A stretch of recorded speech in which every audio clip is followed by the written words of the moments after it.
Hi అండి, అందరు ఎలా ఉన్నారు? నేనైతే బాగున్నాను. మిరపళ్ళు వస్తున్నాయి కదండి.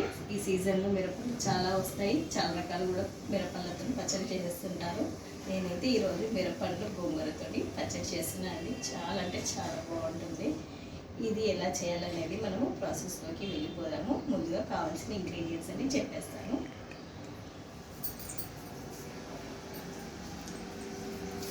ముందుగా మిరపండ్లు తీసుకోవాలండి. ఇక్కడ నేను ఒక పావు కేజీ మిరపండ్లు తీసుకున్నాను. ముందుగానే 2 సార్లు శుభ్రంగా కడిగేసి తుడిచేసి తడి లేకుండా ఉంచేసుకోవాలన్నమాట. మనము కడిగే ముందు ఇది మనము తొడాలతోటే కడిగేసుకోవాలి.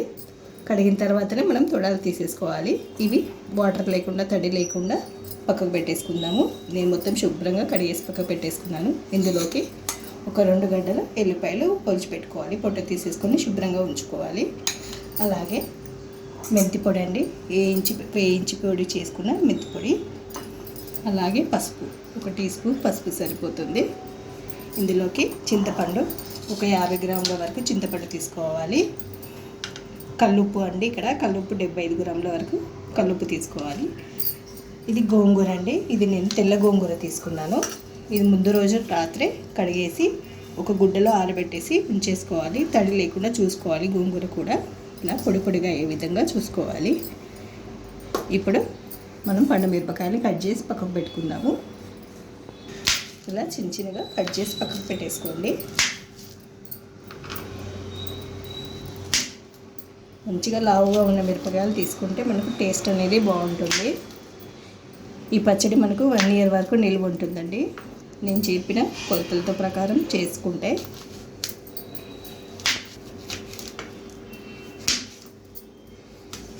ఇలా అన్నీ కట్ చేసేసుకోవాలి. ఒక గిన్నెలోకి వేసేసుకుందాము.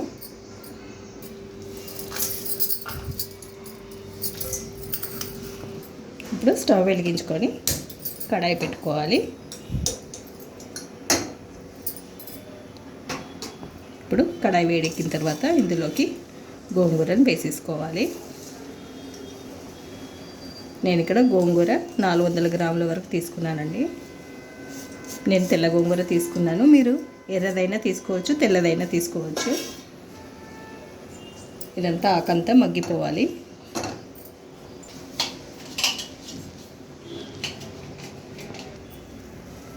నేను చేతితో కలుపుతున్నానండి. కొంచెం దగ్గర అయినాక స్పూన్తో పెట్టేసి కలుపుకోవచ్చు. ఒక 5 నిమిషాల తర్వాత ఇలా దగ్గరకు వచ్చేస్తుందండి ఆకంతా. కొద్దిగా ఇలా 10 నిమిషాల పాటు వేయించుకోవాలండి. వేయించుకున్నాక స్టవ్ ఆఫ్ చేసేసుకొని చల్లారబెట్టేసుకోవాలి. ఒక ప్లేట్లోకి తీసేసుకుందాము, తొందరగా చల్లారిపోతుంది.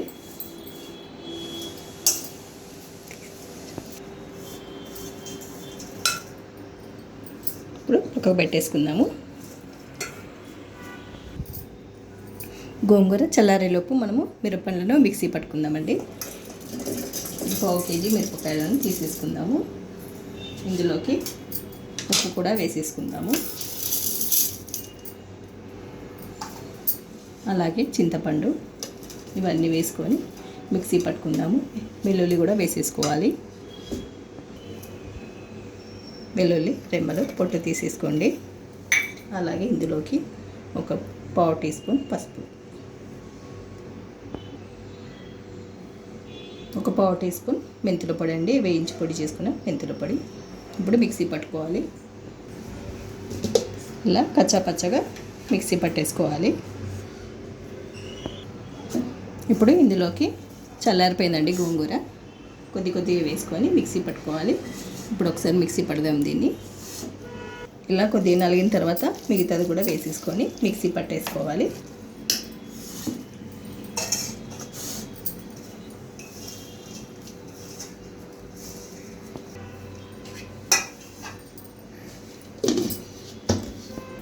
ఇలా కచ్చా పచ్చగా మిక్సీ పట్టుకోవాలండి. ఈ మిక్సీ పట్టుకుంది ఒక బౌల్లోకి వేసేసుకోవాలి.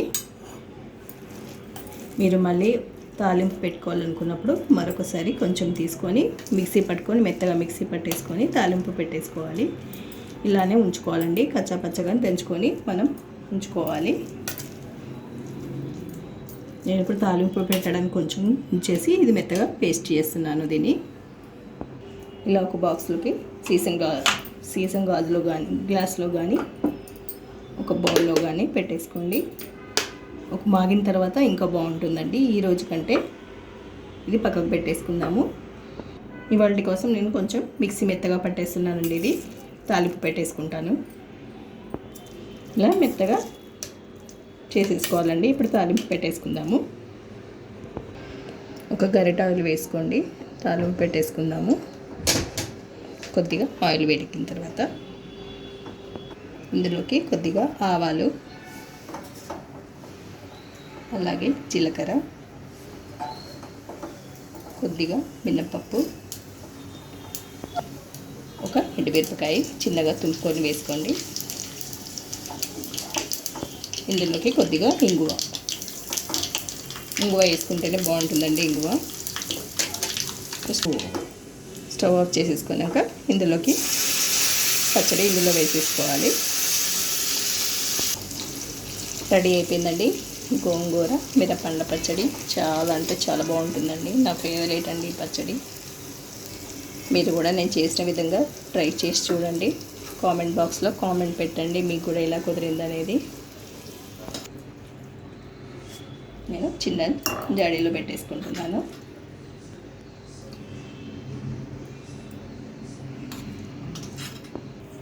ఇదండి పచ్చడి.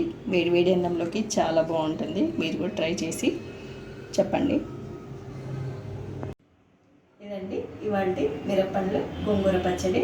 ఇలాంటి పచ్చడిలో చాలా చేశాను. మీరు చూడాలనుకుంటే ప్లేలిస్ట్లో ఉన్నాయండి. మరిన్ని వీడియోస్ కోసం సబ్స్క్రైబ్ చేసుకోండి నా ఛానల్ని. కొత్తగా చూస్తున్నట్లయితే సబ్స్క్రైబ్ చేసుకోండి. నచ్చినట్లయితే మీ ఫ్రెండ్స్ కూడా షేర్ చేయండి. Thank you. Bye bye.